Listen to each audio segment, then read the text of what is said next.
G'day, folks, and welcome to another podcast of Encounters Down Under. How he's going? Sorry, I'm a little bit jittery tonight, but yeah, anyway, I haven't come through pretty well tonight, and look, it's going to be pretty a simple one tonight for us all to go and enjoy the events that happen at Cardwell UFO Festival.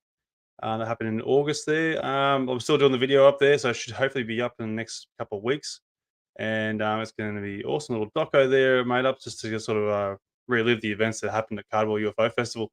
But look, anyway, guys, I'm going to get into this there and enjoy the show there. A massive shout out to Anthony Ball from the radio show down in Tasmania there. I've been on a couple of times with him. He made a awesome little intro for me there.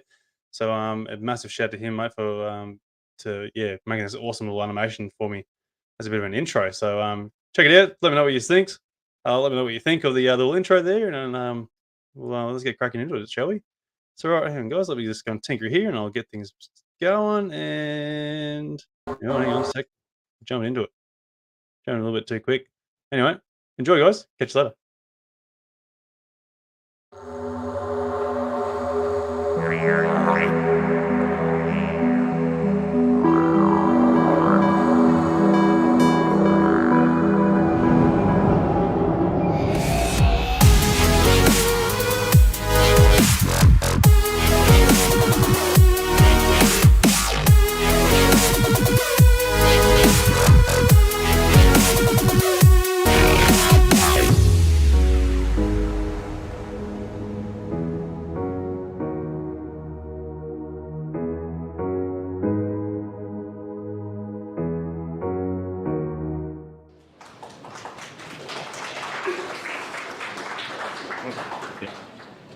You're welcome. Testing. Oh, there we go. Good afternoon, everyone. My name's Kade Moir, and I am the host of the Believe Paranormal and UFO Podcast. If you have not heard of the podcast before, I interview people who believe they've had encounters with weird and the unknown.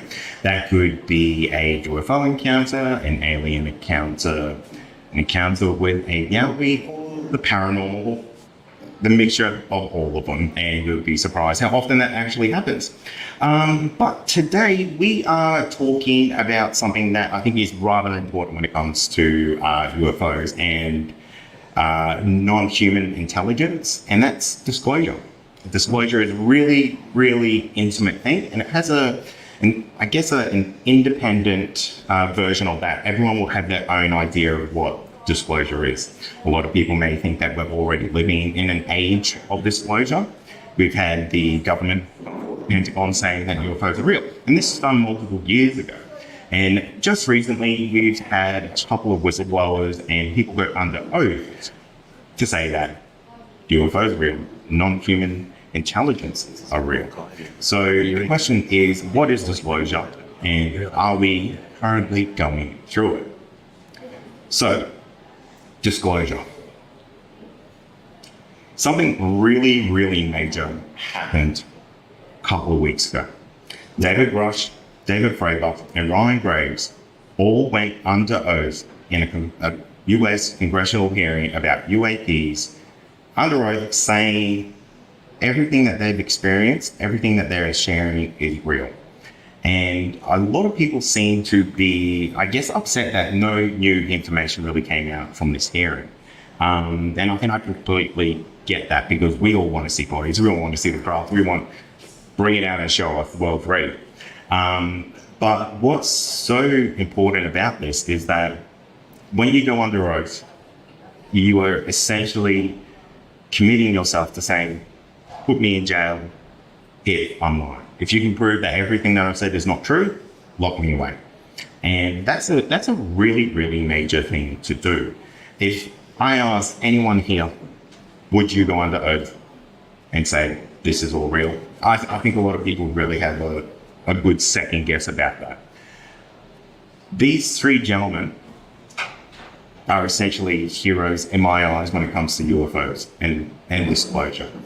Because of these gentlemen, we're going to be having multiple witnesses come forward.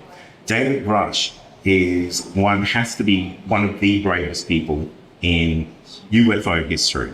And I'm sure the other members of the panel would potentially agree with that, because this guy has put his entire career on the line his entire life and his family's life, all on the line for the sake of getting this information out. So I wanna put it to Ben. Ben, you've been in the UFO field for longer than anyone I really know. What's your opinion about this? Like, are you in a similar mindset that these guys are paving the way, leading the way for what's coming in the future? Yeah, I think that's definitely the case. We really are in unprecedented times when you look at all of the preceding decades where it's been a complete, almost a cold war when it comes to the UFO topic. There's nothing to see here. Look away. It's not happening. Roswell was a mobile balloon, so nothing to see here. It was very much treated like that from the top. And back 20, 30 years ago, and probably even 10 years ago, they could achieve that. That was very easy to achieve, and the further back in time you went, that was just the way it was. Like when Roswell actually happened, they said, no, it was a weather balloon. Oh, well, everybody goes at the time. Fair enough, move on. We've got cows to milk, let's just get on with it. So don't underestimate the importance of what we've just seen recently. It really is amazing. And these gentlemen here, they really bring credibility. So while the Roswell story itself, for example, is a whole host of, in many cases, second-hand testimony, some first-hand testimonies, it's a very big and vast area of discussion. You can't argue with these three guys on the screen. They are highly credible intelligence and Air Force personnel.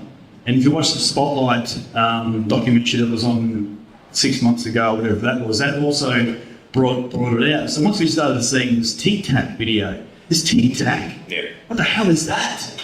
And you follow the story and you go, wow, it's such a cool and amazing piece of gear that they saw off the Nimitz at Princeton. I met Kevin Day when I was in Phoenix for the 2017 International UFO Congress. And yeah, he was a really genuine guy to meet. And these guys are not trying to be heroes at this. They're trying to get traction for their people to report this topic and these interactions in a sane and protected way. Let's take away and remove the stigma of a UFO report. And this is at the top end of it.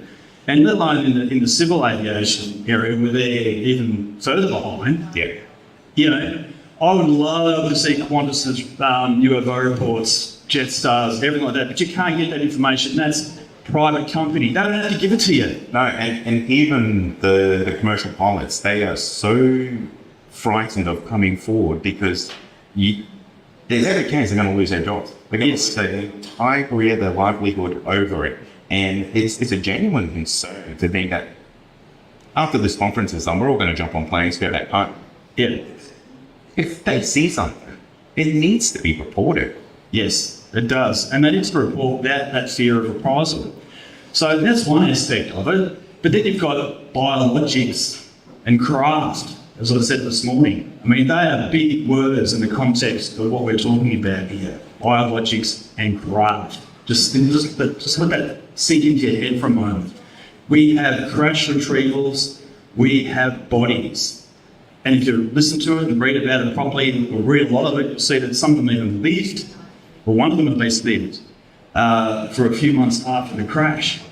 So that's big news. But in 1947, it wasn't big news. It became big news and disappeared again. But now in 2023, the landscape has completely changed. So we're on the cusp, I think, I hope, and I believe that the gatekeepers who are keeping the screws on the lid of this for so long are scrambling to try and either keep it secret or it's going to reach the point where you get the genie's out of the bottle. And this is the crap on the top of the genie's bottle. Yeah, absolutely. The government is in a position where they need to try to get ahead of the narrative and try to control that. And we're actually seeing that kind of happen with David Rush at the moment. there's this, it's taken a while, and I'm surprised it's taken this long for almost this smear campaign to come out against David Grush, because his medical records being leaked and things like that, and it's kind of trying to build a narrative that he's a little bit mentally unstable. Like, this is a person that shouldn't be trusted. Yeah. And it's too late. Yes, It has. it is. Exactly right. Maybe pass over to Kade for his comments. Yeah, absolutely. So, Anthony, I would love to get your thoughts on this, because you're very much like me. You speak to people day in, day out who have had encounters with this type of stuff. What does this kind of mean for you as someone who does that? Because these people are kind of getting that confirmation that not crazy, this is happening. So, I'd love to hear your thoughts on that. yeah, look, it's obviously a good thing to see it sort of come out in truth in the open there, and that, and it sort of brings more credibility to people's sightings. I sort of feel it's a good lead spec to go and look, people aren't actually initially crazy. They have seen some strange crafts out there. The people are seeing some sort of beings, which we don't understand, which we are trying to understand, honestly. And this is a really good breaking point to sort of try and see what is actually going to be coming out. Because there's been so much stigma and it's been stamped down from governments, like, it doesn't matter if it's America, Australia, is really bad for it. Once we sort of break these lines, we're going to get a lot more disclosure. Well, we already have some sort of disclosure, but it's not the disclosure that we really want. We want the actual proper, pure evidence of these crafts, these beings, not out of focus images from, the F-18s that they've been filming from. It's just something that sort of really needs to get through. And I feel it's like a bit of a low blow from the US government to go and sort of bring out David Grush's medical condition because of post-traumatic stress, which is, everyone's got some sort of post-traumatic stress there when it comes to their own military. He's done service over in Afghanistan and Iraq and all sorts of stuff.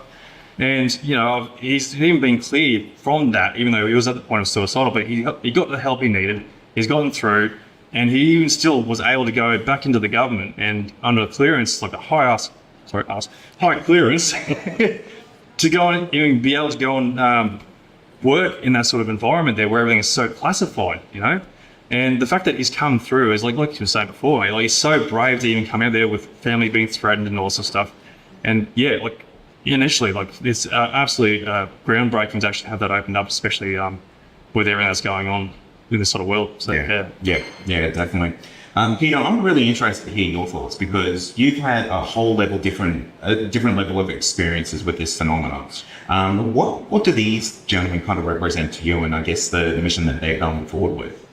Well, first and foremost, I want to commend guys like that who have the courage and the kahunas to, stand up and in front of Congress inquiry and speak their mind and their piece. And I want to give credit to Australian journalist Ross Tolbard, who broke his story with David Grush. He was, treated like crap basically by all the major news networks, and it was he who took the fight to them. He brought it out there, and it was brought out in a sort of back way to begin with. And now that these guys are out there, look, for decades and decades, people like me and others have spoken about their experiences, and all we were hearing was, why aren't there credible people? Where's the pilots? Where's the military people with the clearance, high clearance? And well, here they are. Yeah. And there's thousands of, Dr. Richard Haynes interviewed thousands of pilots around the world. And we're flying out. Most of us here flying out on a plane that a pilot is going to get us to our destination. We put our lives in their hands. Now, if that pilot can't identify another plane or a Cessna, for example, for a UFO, we're in trouble. I don't want to board that flight, But from my point of view, I've heard a lot of people come forward in the past, and you brought it clearly to my attention now. Bob Lazar. I mean, he was one of the biggest outspoken people. Why wasn't he giving evidence? What's the reason for that? I don't think he's been discredited to the point where, and he's brought stuff out that was years later, they discovered that they didn't know about, no one knew about. I just think the evidence is mounting. I think we as humans have the capability and the resilience to get through this. Okay, we might struggle with the religious side of it, and people 30, 40 years ago, religious people in particular, would say, no, aliens don't exist. We're the only, people God created or whatever. Now that it's all changed and it's God created creatures all over the universe, and if he wills it, they will meet. Well, they've been coming here for years and years, and if you can't face that, if people like this giving evidence and putting their reputations on the line, and I am so disgusted and disappointed that they would attack someone for any mental health issue that he has in the past and has been treated for, and then re-entered the field and has a high clearance. Now that he's speaking his truth, they're trying to discredit and destroy the bloke, just for absolutely no evidence to back it. I suffer post-traumatic stress. I work as a security guard. I've worked with prime ministers, with presidents. I've looked after kings and queens. I'm not at their shoulder, putting a hand on their shoulder to protect them, but I'm in the team, and I've suffered post-traumatic stress. You can have trauma in your life and you get over it, and you can build your life again and become, just because you're suffering from some PTSD thing doesn't mean that you're not capable of having memory or having recall or telling the truth. I just hope more people come forward and speak about this. Yeah, I completely agree. And something that you said there that sparked a bit of a point for me was you touched on religion. And one of the bombshells that David Rush dropped in his News Nation interview with Ross Coulter was that the Vatican has had a severe history with UFOs way back before Roswell. And it has essentially had craft in their hands and handed to the US government. How is that just not the most mind-blowing piece of information? Because UFO law started with Roswell. And when we find out that there was a car that was potentially 20 years before that, that crashed over in Magenta, over in Italy, this changes UFO history all over again. I've just got one concern I want to bring up. The term UAP was obviously changed to take a lot away from the history of the UFO topic. So it changed the name, the title, whatever. People like Ben, I'll throw some names out there, Bill Chalker, Bud Hopkins, Professor John Mack, they've been out there researching this. Really, it just frustrates the hell out of me that they're trying to put all this past research as null and void. And then it's from the day the UAP investigation started, this is where history will be written about ufology. There's a lot more for ufology going back years that people have done a lot of good work, and it should be documented and it should be, given credit. Yeah, absolutely. It's a really interesting point that you bring up because, people like yourself who've had encounters with these beings and things like that. That kind of falls on deaf ears when it gets to the bigger picture of what's going on. Sure. And how does that make you feel as a person? Does that make you feel like it doesn't matter what happens to you, or does it feel like that's a piece of the puzzle that's going to fall in later? Look, this year my story is 31 years old, and the Americans are just taking note, and I've had a lot of attention and communication from America. And I've said to them, what's taking you so long? 31 years, and now the case has been written in 2005. It was in a book. I've spoken about it. What's taking you so long? It's like, if it doesn't happen in America, they're not going to take note. I don't know. I just feel I can understand how people who have had the experience will just go, well, I don't want to say anything. I don't want to talk about it. I don't want to go public. I can understand why. But I think if we can get people to have a bit of courage and speak up and just keep talking about it. Some of the people I'm talking to in America now have said that the American government are asking for an amnesty. So if this comes out and they admit that, yes, they're not from this planet, they're from somewhere else, and they have back engineered and retrieved crafts and bodies and that, what's it going to lead to with these? Is it going to lead to the governments getting sued, plus actions by thousands and millions of people who've been neglected and treated like crap, so to speak? Yeah. Yeah. I think what it'll do is it'll really put a spotlight on any instances that may have happened to, I guess, people getting injured, people getting killed, things like that. David Grush came out and said that not all of these things are framed. Well, look at the Cash Lundgren case. They witnessed an object that was a diamond-shaped object escorted by Chinook helicopters, a dozen of them. They got injured. They were affected by radiation, so was the grandchild. They had physical, doctors and medical records that documented the injuries and so on. They took that to court and it was thrown out. They lost because the American government just didn't want to face making a payout to someone, and then it'll lead to paying out millions of people. But I'm not about that. Like, I couldn't care less. I don't want the government to give me a cent for my experiences. I just want people to acknowledge and to admit that this is happening to people. We may not understand it. We may not have full control of it, but it's happening to people. Yeah, most. I think they can still keep their secrets to a certain extent, but the world needs to know that, yes, it's actually true. This is actually happening. And yes, events like Roswell did happen. I mean, I think that at the very least would give everybody, on some level, the basic information that we need to know. Do we need to know how the craft works? Sure, we'd all love to know how the craft works. They're probably still trying to figure out how the craft works. But we at least need some sort of, at least general recognition that what's been going on for this year with all these people fighting to bring information out, all the great work you said that's been done over the years from Australia and overseas by UFO names that have been long forgotten, it would be really good for all that legacy and for the future, which is children. It was great to see kids here today, so that they can take the torch forward as well. And we can all go, yes, we're not just floating around in space on this little blue marble.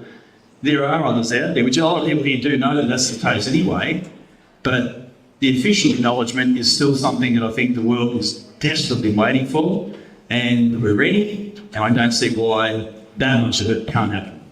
Yeah, I completely agree, and it's incredible to see what's been achieved in the last 5 years regarding UFOs, UAPs.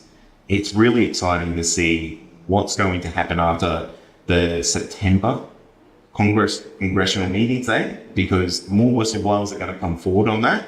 Yep. And I think we're really just at the tip of what we're going to be finding out in sense of a level of disclosure. What I am interested about is finding out what a couple of the other speakers were here, because a lot of our speakers, they have very different perspectives on what these phenomena are, how they interact with people, and I'd love to chat to a couple of the other ones if you're interested. Okay, Paul and Steve, Just quickly, pop up.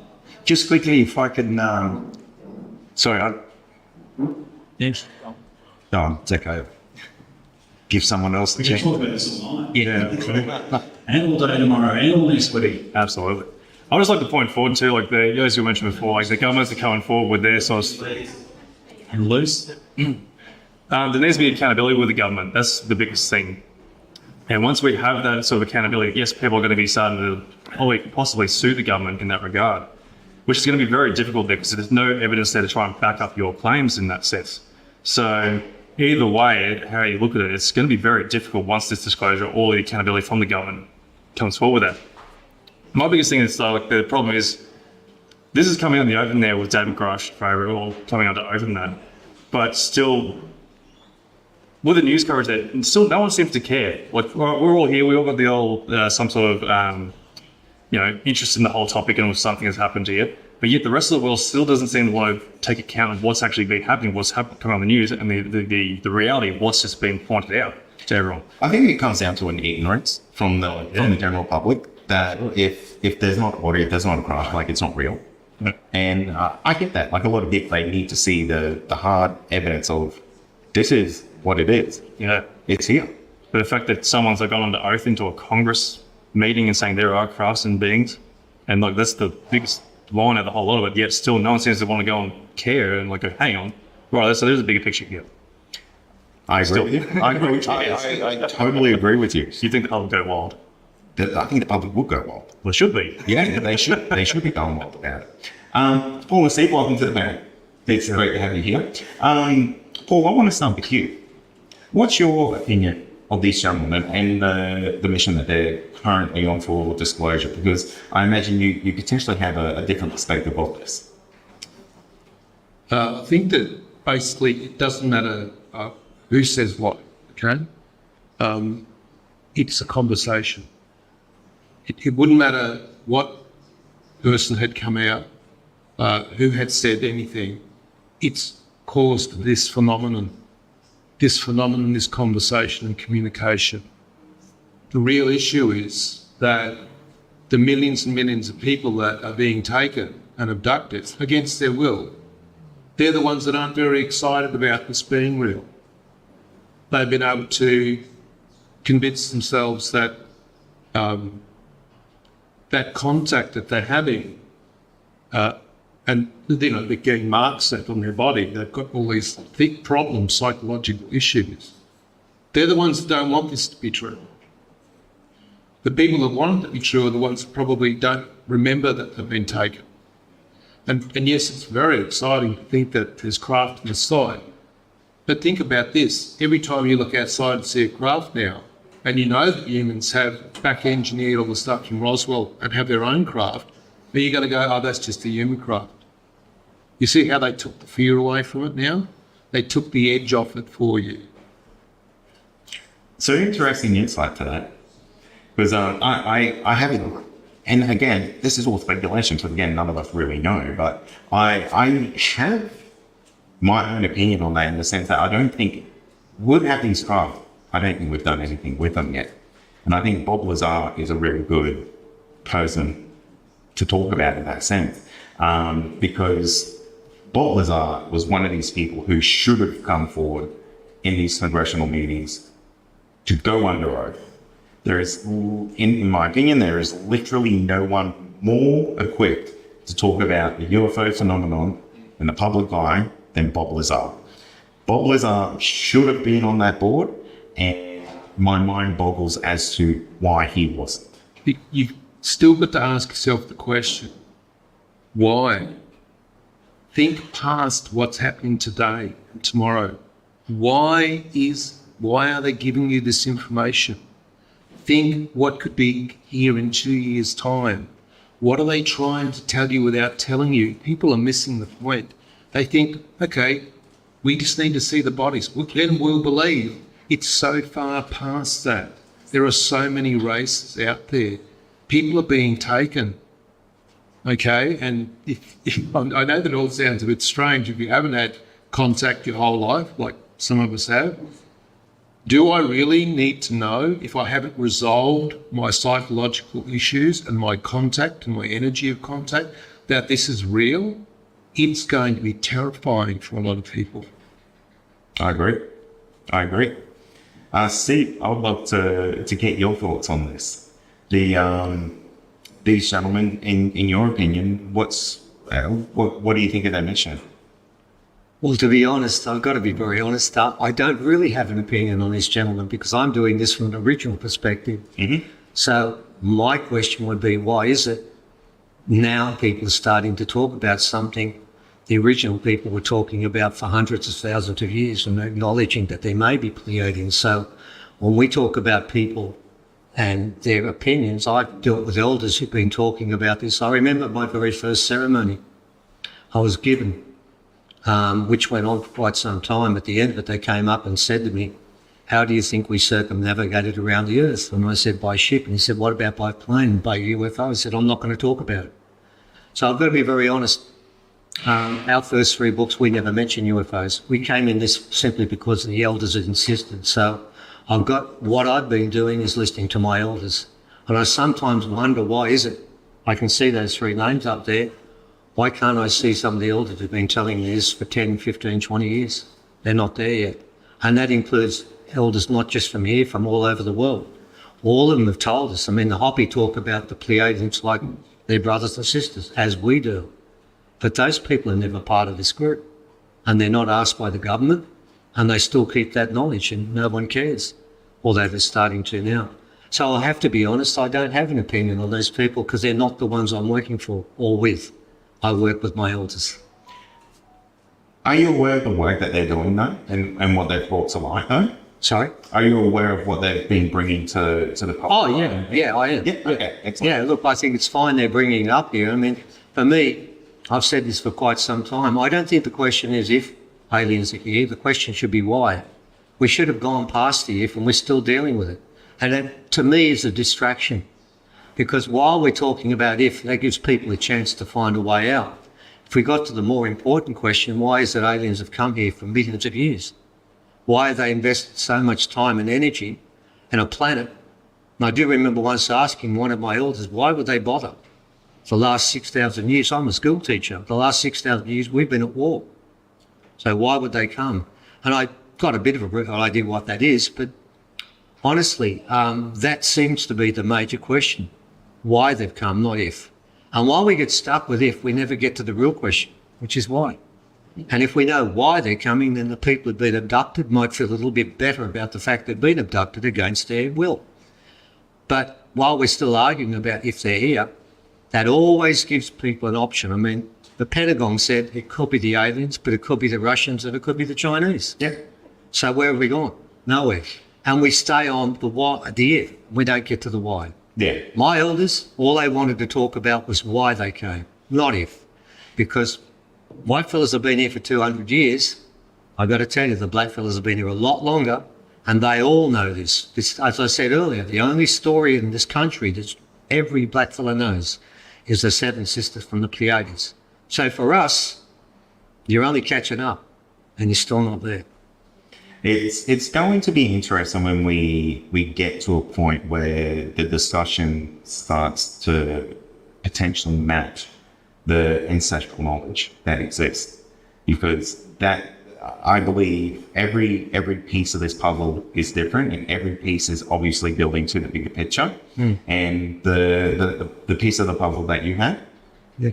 I think it's going to fit in with the textbook road to disclosure, because while this road may be longer, it may be laborious, and it seems like it's slow and it's not happening. When it gets to that point of, if it gets to that point of saying, yes, these things are real, the discussion then moves to what you're saying. Yeah, I'll ask you a question. Yeah. So today they disclose everything's real. Tomorrow, how are you going to contact beings? I would. You wouldn't. No. Why not? I would not know how to. Thank you. You should only live to the microphone. All right. I want to be. That's a fair point. Sorry. Look, it's one of those things like where it's like your industry, what role you're playing. You know, your connection. Like obviously, we'd have to sort of adapt to how to communicate with them. That's the biggest thing, because we're so reliant on technology as it is, but yet there's a bigger picture here. Like you can go through ancient technologies, ancient histories there, the stories and such, where, you know, meditations and, you know, priests and such were in a sort of spiritual realm.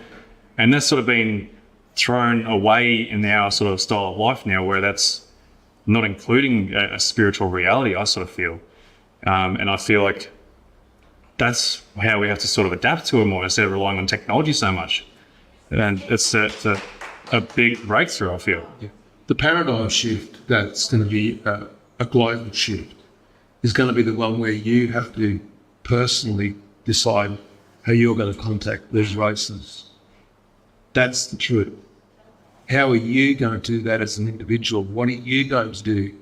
How are you going to change your mindset? Forget the conversation, and I know it's interesting, but the conversation is a distraction. Okay?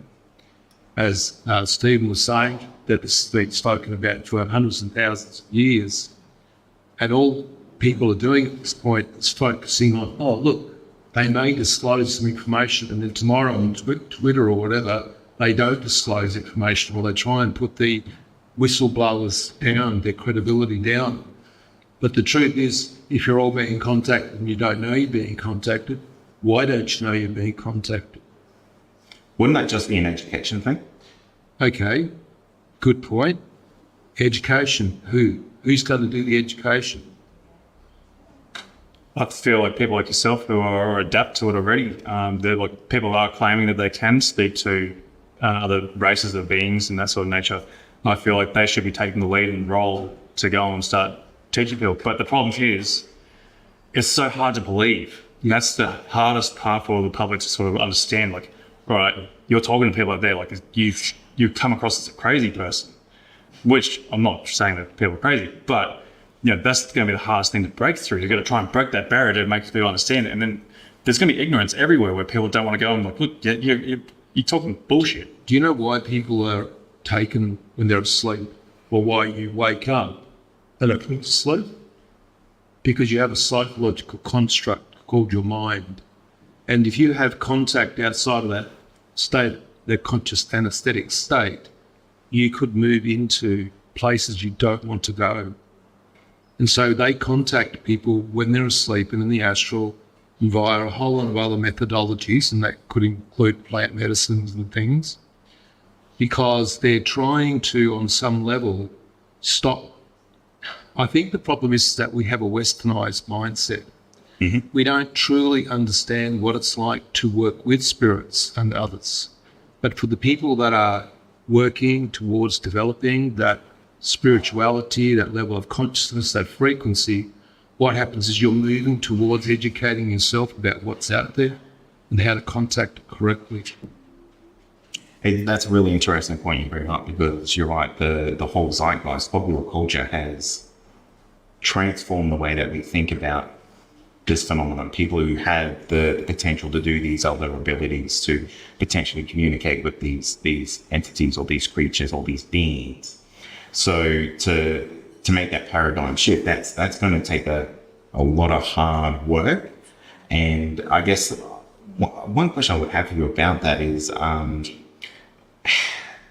rather than having faith, because if we want the whole world to be able to communicate to these beings, how we go down that educational route, how do we do that in a way that's scientific, can be proven, it can be replicated? So of course, as I stated before, that we've had a lot of scientists contact us, and they've tried to replicate what's called the heterodyning process. The heterodyning process is based around what's called compression and electrons. And I'm not going to go into the technicalities of this, but the methodology is built into you because of your breath. Your breath work holds within you every harmonic structure that's required for contact. You just need to remember and learn how to breathe properly. You breathe, the first thing you do when you're born is you breathe, and it's the last thing that you do when you get as a human. Now, and so when we're talking about education, we need to learn about ourselves. We need to learn about what does our breath give us when we're breathing. People go, this can't be that simple. It actually is that simple, because you came from somewhere, you came into the physical form, you're breathing every single minute of the day, and then you're not learning about your breath work. You're not understanding where it can take you. But people in the past, all these other nations have learned about breath work and learned about how to go into altered states and how to do it with evidence as well. And so the scientists that have spoke to us tried this, and they failed because they didn't correctly do it. They went to it with an analytical type mindset. Rather than understanding their own experience, they tried to create empirical evidence in regards to, if I breathe this way up, this is what's going to happen. It should be exactly the same for you as well. That's not how it works. You're an individual. Contact for you is going to be individuated. It's an interesting insight. It's a field that I have absolutely no knowledge of, and I appreciate someone like yourself coming up to kind of spread the knowledge of that. Paul and Steve, thank you so much for joining the panel. Ben, Peter, if you'd like to come back and join me, I do want to ask you a bit of a loaded question, and we'll probably go to the audience, because I reckon they would have some rather interesting viewpoints on the individual bottlers are. So earlier, not to blame Peter, but he took my thunder from this. But I feel like Bob Lazar is one of the most polarizing characters when it comes to the field of disclosure, and I'm very much under the belief that he 100% should have went under oath to confess everything that he claims is true, because he is the one person that has to essentially definitively say, yes, these craft are here, we've got them, they're real. And then the knock-on effects from what David Rush has said. He's almost the I told you so person. Yeah. In many ways. Yeah. And that story started a long time ago. I mean, a long time ago, back in the mid 80s or the late 80s, when these crazy stories started coming out of Nevada about this large bespectacled man at the time who had apparently worked on strange craft at S4 Papoose Lake. And back then it was just a what the type of a thing. And in the early days, it was really like, yeah, you either believed him or you didn't. So he either thought he had credibility or he didn't have any credibility. And he polarized the UFO community in many ways. And you're either in the pro Bob camp or the negative Bob camp. And that's how it was for a very long time. And the way that he spoke about it in the early days was with a he sort of had a real enthusiasm about it when he were in those early interviews he did with George Knapp. If you've watched any of those old footages, he spoke about it in a rather enthusiastic manner. But as it went on, he became less attached to his story from the perspective of, I'm tired of talking about this. I've been telling you what this is about for all these decades. And when Jeremy Corbell did his documentary Lazar, because I was always in two minds about him myself, I couldn't really go there as a full Bob believer. And especially you've got people like Stan and Friedman that are trying to bury him. Like Stan's trying to find his records, trying to find where he went to school. Yeah, he worked at Los Alamos. He was in a directory there. It was all a bit shady. But when you watch Jeremy Corbell's video, if you haven't seen it, it's worth checking out from the perspective of Bob Lazar. And you watch Bob, and it's a different Bob. It is. He's completely not that Bob from 1987 when they're running around in the desert together out there. He's completely changed. And I found that his credibility to myself in himself seemed to be a lot higher. And I had to reassess my opinions about Bob. And I thought to myself, and also they had to really coax him out to come and make the video. And he did a presentation at one of the American congresses they had, and they practically had to drag him on stage. And he was really reluctant to visit this whole story again. It was a real pain in his ass. And I think with this, the three other guys dovetailing into it, and I understand what was said earlier about, this is all really just catching up to what the cultures have known previously and that sort of thing, and that's true. But we all want that breakthrough moment, and I think that Bob's time was perhaps a little early, in some ways. Like back in those days, that information at that point was really, because even back then, that Roswell story had been lost for a long time. It was only through the works of Stanton Friedman and various others who wrote books that started to bring it out. Communion, exactly. So that story started at a point in time where, the world probably wasn't really ready for it, and I don't think it broke through with the traction that these stories have now. So back at the time, you kind of had to be into UFOs to really know about Bob Lazar. You walked in the street and did a survey back in 1995 and 1990 about Bob Lazar. Maybe in America you might have been a bit more, but in Australia you certainly wouldn't have been. Yeah. So I'm not going to go on, but I'm happy to vouch. No, well, look, I want to get to the real loaded question, because you're right, Bob Lazar is one of these polarizing figures. I'm very much in the same boat as you, is that I feel like his credibility has grown the longer his story has come out, because a lot of the way that he said these crafts are interactive, where they kind of turn belly first and then they kind of get pulled that way, that's starting to become more and more evident in the, I guess you see it in the flow footage that the US government has released, or got leaked and then they confirmed it. But yeah, I'm with you. I'm kind of 50-50 with Bob, and I'm starting to lean a little bit more to go, maybe this guy is just, there's something to it. There could be a greater truth there. Yeah, and I think you can argue devil's advocate as well, like to that. You can argue for Bob or against Bob, but against this backdrop that we've got now in 2023, where this is a big news item. So, tonight in Melbourne, Ross Coulthard is doing a presentation.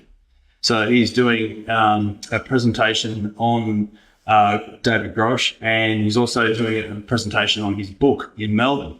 So that's happening probably in a few hours' time, which is really interesting to note that. And and Bob's place is really. So I think if you actually sort of have followed him through the journey all over the years of the various incantations of Bob, this just adds a greater credibility and a greater believability to what he was saying. But also, these guys have got gun camera footage. You know, that kicks it up to the next level as well. When you've got the gun cameras firing off shots in infrared of this object, and guys talking about the tic tac, it brings it right into the moment. And I think that Bob is being dragged in a good way. I think his story, in light of what's been happening in the current affairs at the moment. Yeah, definitely. Look, personally, I was really, really excited, beyond excited, when Bob Lazar went public years ago. And I was thinking, he's blown the lid off it, that's it, it's going to happen, you know. But I never held my breath. I advise everybody, don't ever hold your breath when it comes to disclosure for UFOs. Even with the guys now, Krish and the rest of the guys, I was ecstatic when I found out about this interview with Ross Coulthard probably a couple of weeks before it actually was made public. And I couldn't contain my excitement at what sort of information was going to be released. Yeah. And I thought, once again, this will blow the lid off it. And once again, I thought, don't hold your breath, Peter. Just wait. You've been doing it for 31 years, nearly 35 years now. And I thought, just don't hold your breath, because every time it gets built up, something comes along, and there we go. They're attacking the guys, you know, health issues or mental health issues in the past, whatever, or they has the high clearance. To take the stand that they have and sit there and present their evidence and face all this ridicule and the attacks that they're facing, you got to give them credit. Like, they're not getting paid to do that. Exactly. But I don't think they get paid to do that. But just back on Bob Lazar, I was so excited about him coming out and talking about this. We contemplated bringing him out to Australia and having him speak at one of our conferences. Made a call to his agent, and it was around the $12,000 mark. Like, the agent wanted $2,000. I'm not even going to go at him. Like, if you can make money out of it, good luck to him. But from a non-profit organisation, you know, who were funding it from our own pockets, it was a bit too much. And I thought, if you've got something to offer the world and you've got evidence to break, you know, to go in the mainstream and talk about this, I'd do it for free. I don't want money for it. You know, pay my airfare to get there, and I'm happy to talk about it for a week. It's your duty. Yeah. It's our duty. That's it. And that's why I encourage anybody who's had an experience, don't hold back. Just talk about it, whether you do it on Facebook, whether you do it between your friends and your family. One of my biggest I've got two brothers older than me. The one that witnessed my 88 experience, he actually set the bill that while he was sitting in the chair, paralyzed, he saw my body floating through the hallway, and he saw three beings leading me out. And he actually thought, my brother's dead. That's his soul being taken. I'll never see him again. You know, it's impacted him. My second eldest brother, he's had experience similar to me, where he's paralyzed. He's got something on him. but he refers to it as, he puts a religious twist to it. And one time we had 3 priests at my sister's birthday, and the subject got brought up. I walked into the room, and my brother actually, he said, "Oh yeah," and I felt that, I couldn't move. I was paralyzed. And the priest said, "Oh, when you read the Bible, never stop halfway through it. Go to a full stop or finish the sentence." And I said, "Hang on, you're talking about similar things that happened to me." And he said, no, but you believe they're from up there." And one of the priests said, "What do you mean?" And he goes, "Oh, he believes they're aliens." And the priest said, "We've got someone in our parish that's had exactly the same thing with 3 hooded figures, but he puts it down to religious being Saint Charbel and 2 other saints." Now, I can tell you right now, what I saw wasn't Saint Charbel. I'm religious to the point where I believe in God, but I don't go to church. I don't believe in what the church wants me to. But that's why I'm outspoken, and that's why I wish people like Bob Lazaro have come out and spoken about this and put it on the line, put reputation on the line. Why not now when we need all this to mount? We need all the support. Yeah. So I want to point out, like you mentioned, Grush was trying to, it cost $12,000 to try and come over here or something like that. But if you look through Lazaro's history there, he hasn't exactly monetized off it. He's not making a career to make money out of it. No, I understand. He's got no interest in the whole thing of like I was saying before. He doesn't want to really talk about it anymore. He's had enough. And I feel that's why he didn't go to the Congress hearing to go under oath. Because he's had enough. He doesn't want any more attention from this. I understand. So, which is, it's a big thing. 30 years of trying to tell the same story over and over and over again. Like, how many times do you want to keep setting up? It can be tiring. Yeah. See, I sort of feel like he's had enough. He's at that point where he's like, "Nah, look, I've said my piece. Yeah. You either take it as it is, or You gotta leave it. Yep, that's right." Yeah, exactly. And so, like, I feel it brings more credibility to him because exactly that. He hasn't tried to make a career monetize from it. He might have got a little bit here and there from doing little. I think whatever money he did make, he donated to a college or something like that. Yeah. And that's, to me, I feel that's a big point out to bring credibility to your experience. Yeah. I just want to put it out there quickly. Due to my case, a source, I'm not having a go at anybody here, I'm just stating fact. A source donated, and it was a first payment. There were a number of other payments, $152,000 towards research for the DNA case and other cases, hopefully. And out of that $152,000, I was given $2,000, and I donated $1,000 to the support group just to help other people, because we paid for their counselling sessions and regression or whatever. And I wasn't even in it for money. And you could throw $1 million at me, and I'd probably knock it back because I was never in it for money. Yeah, I think that's a big thing too. Like, there are obviously agencies that do try to monetize off it, and like they might have a bit of a credibility to themselves. But I sort of feel like anyone can do what they do. That's their personal choice if they want to try and monetize off something. But I feel like if that's your main goal is try and monetize off it, then you're sort of losing that credibility on what you're trying to achieve here. Like what we should be trying to achieve is the disclosure, the truth behind everything that's going on. People are having experiences, they're having encounters and that sort of stuff. And whilst all these people have nothing to gain, we're not paying people to come on our podcasts and do we can't even afford to do that ourselves anyway. But that's not the point. Like they're voluntarily coming forward to tell their stories, and that's where the credibility is, because they've got nothing to lose from this, or nothing to gain. Nothing to gain, but a lot to lose. So a lot to lose. That's what I mean. Yeah. Well, look, I think we've had enough of our opinions. I would love to take it to the audience. I would love to hear if anyone wants to share their thoughts about Bob Lazar. And I do have a question for you: is he telling the truth? We got a microphone there to share to him? Or? Yeah, sure. So does anyone want to share any ideas about the, Bob Lazar? Should he have come forward and spoken under oath to Congress?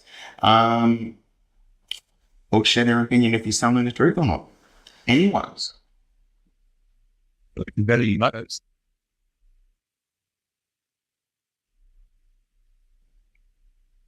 Thank you.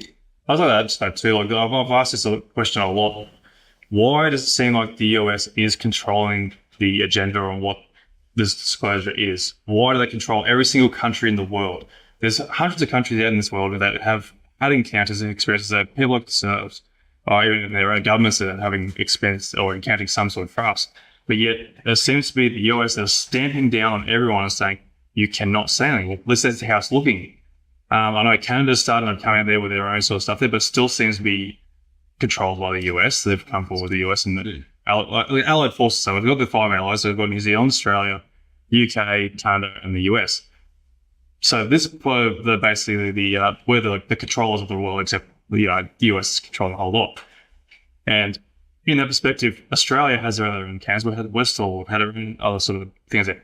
Who comes along? America's come along with their sort of gear and going like, all right, we're taking over this. We had a recent documentary from James Fox down in Brazil where, the beings are running across the streets. We had the crafts there and next minute, who comes along to save the day. Like, what is going on with this America taking over everything? That's frustrating. And I don't want to go into the topic of world wars and stuff like that, but, China and Russia are trying to break free from that, and how do you perceive that? It's at that point there where it's enough's enough from the US controlling the westernized world or everything in that regard. I also feel like Australia ourselves, we need to go and break from our own sort of chains that we've got at the moment. Like myself, I've tried to go and hit out members of parliament to try and say, hey, look, there's an interest here that needs to be brought forward to our from the public's perspective, that there is something being seen, people are seeing things, or the fact that David Grush and David Fravor and Ryan Graves has come forward and say, hey, look, we've seen these crafts, or even in the what is it, trying to think, what's the Congress, the reports, the UFO reports, and that they're stating that these things are real, these things are out there. Yet our countries, or Australia, or stick to Australia, we still don't want to admit or have an inclusion of trying to bring this forward. So why is that? So I'll ask you guys, what are your opinions on this? Why do you feel like Australia doesn't want to have any involvement? Why don't they want to get involved in breaking free of? Australia's not really a good example, in my opinion. We've been shackled to England and to the United States for such a long period of time that we just don't know any different to that. Yeah. And I think that's part of Australia's issue. We're not a country like say some of the smaller countries that came out with UFO information, where they're not so controlled by their big brothers. Mm-hmm. Whereas we're little brother in the relationship with both America and England, particularly more so America now, but traditionally England. Very hard for Australia to change that. Yeah. And so tomorrow I'm going to do my talk on Australia's strangest UFO cases, and we're going to talk about a little review about train cases in Australia, where trains have been affected by UFOs, and the cover-up that comes from such of these strange train encounters that you've never heard of. So yes, we are a place that is firmly under the yoke of our masters who are up there. And anything in Australia that happens to any know, like the Drury film and things like that, it all goes to America. Mm. And there's no way known that the Australian government is going to break that anytime in the near future. And I think that they're quite patently coasting under the radar too, with all of this going on. With this focus in Congress in America, places like the Australian government can just coast freely underneath that, and the attention is just not turned to them. Yeah. I just want to ask who he thinks out of all this that's coming out now would open to the truth. The government's telling us the truth. I personally don't think so. Unless the aliens decide to do it, I don't think our governments will. No, I don't think so. And I think the truth is going to come from a leak.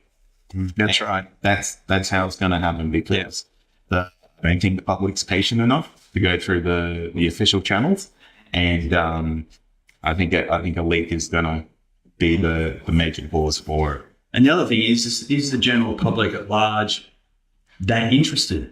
No. It's not, because there's bigger issues at the moment with all that's going on in the world, with the cost of living crisis and mortgages going through the roof, and what's going to happen to Taiwan.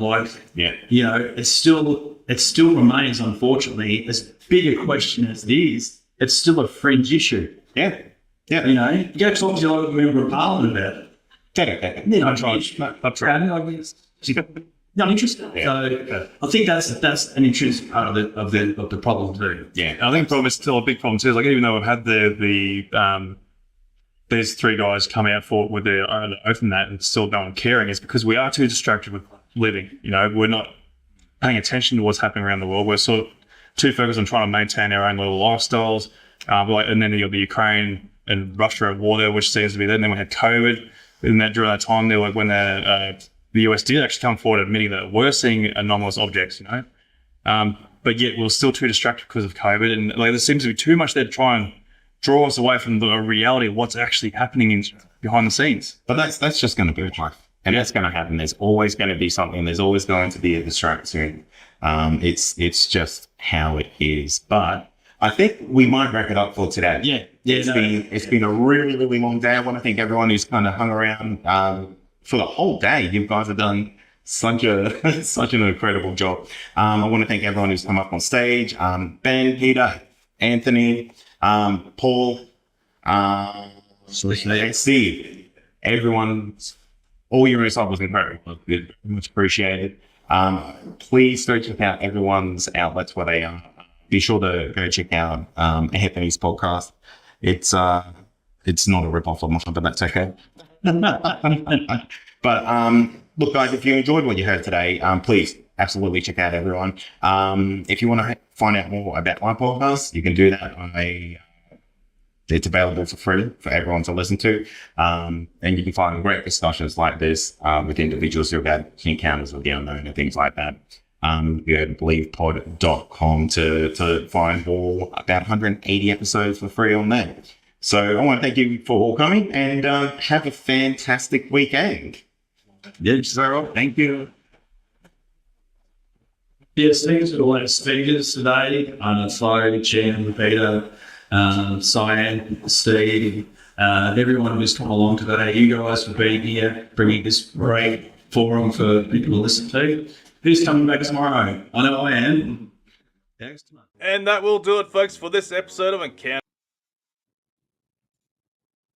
Oh, guys, I hope you enjoyed that little round table there. It was a great little event that I got to be involved in. So massive thanks to Kade there from the Believe Podcast there. Thanks for including me on that one there, mate. It was absolutely wonderful there doing my first little segment there in the open public there, which is a bit different. And look, it was certainly an experience to say the least, but which was absolutely fantastic. I really enjoyed it. It was absolutely, fantastic weekend once again. I'll hopefully bring out the video soon there to go and show you guys what actually went on there and what I did behind the scenes there, and talking to a lot of amazing people there, and it was actually a fantastic weekend. Guys, look, I hope you enjoyed the little round table there. Be sure to go and check out Kade's podcast there, Believe Podcast, if you haven't already. Definitely not a rip-off of his podcast from mine. To say the least, or maybe he's a rip-off of mine. It's all good. Guys, thanks again there. And also a massive thank you to Anthony Ball there again from the Who on FM radio show there, who did my little intro there. If you haven't checked out the episodes from him that I've done with him with his radio show there, I've got to be a guest on his radio show there a couple of times now, and he did a massive, wonderful, awesome job there on that little intro there, which I'll show on the way out.